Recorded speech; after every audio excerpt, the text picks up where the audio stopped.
उत्तर से लेकर दक्षिण तक, पूर्व से लेकर पश्चिम तक, रूस और यूक्रेन के बीच विवाद का असर अब पूरी दुनिया में नजर आ रहा है।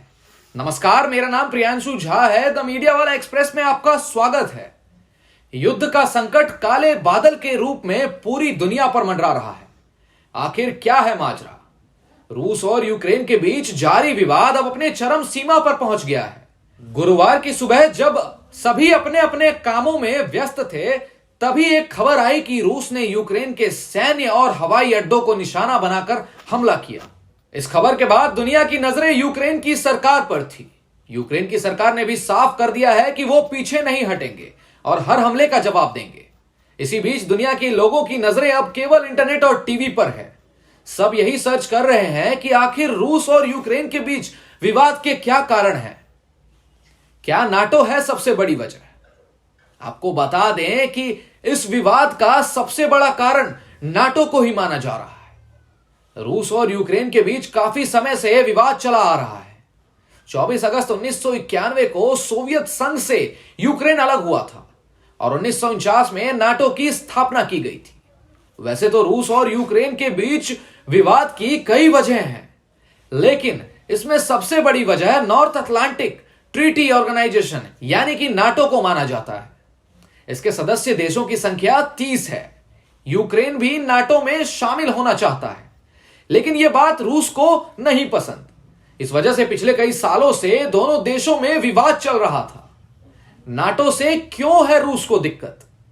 नाटो की पॉलिसी रही है कि यदि कोई देश किसी सदस्य देश पर हमला करता है तो सभी नाटो देश मिलकर उसका जवाब देंगे। रूस का मानना है कि अगर यूक्रेन नाटो में शामिल हुआ तो ऐसे में यूक्रेन के ऊपर रूस की दादागिरी नहीं चलेगी। रूस चाहता है कि नाटो उसे आश्वासन दे कि वो यूक्रेन को कभी भी नाटो के सदस्य देशों में शामिल नहीं करेगा। फिलहाल यूक्रेन की स्थिति क्या है, आइए आपको बताते हैं। सूत्रों के मुताबिक अब तक यूक्रेन के 137 आम लोगों की जान जा चुकी है। यूक्रेन की राजधानी कीव की तरफ रूसी सेना लगातार बढ़ रही है। 18 टैंक और 41 सैनिक वाहन तबाह किए गए हैं। 7 मल्टी रॉकेट सिस्टम तबाह हो चुके हैं। यूक्रेन राष्ट्रपति जेलेंस्की का कहना है कि ताकतवर देश देख रहे हैं और हम लड़ रहे हैं। अमेरिकी राष्ट्रपति जो बाइडेन ने नाटो देशों को मदद के लिए मना किया, बस बयानबाजी की खबर सामने आई है। आखिर वर्तमान स्थिति से क्या हो सकता है?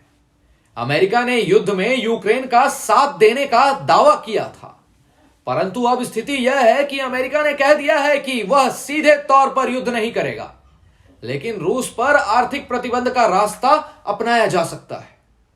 हालांकि अगर अमेरिका यूक्रेन को बड़ी सैन्य सहायता देता है या फिर रूस पर कोई बड़ा प्रतिबंध लगाया जाता है तो इससे एक विवाद की स्थिति पैदा हो सकती है।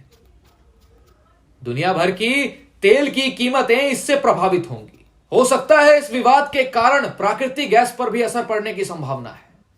पिछले साल के मुकाबले कीमतें लगभग 4 गुना बढ़ चुकी है। यूरोप को बड़ी मात्रा में रूस से गैस मिलता था।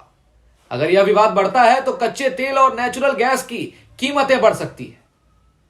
अब सोचने की बात यह है कि यह विद्रोह और किस किस को अपनी चपेट में लेगा। क्या इसका असर सिर्फ यूक्रेन और रूस पर ही होगा या किसी और देश पर भी इसकी वजह से आंच आ सकती है? इस बेवजह के युद्ध का परिणाम आखिर क्या होगा? आगे और भी अपडेट्स लेकर आएंगे। तब तक के लिए बने रहें हमारे साथ और देखते रहें द मीडिया वाला एक्सप्रेस।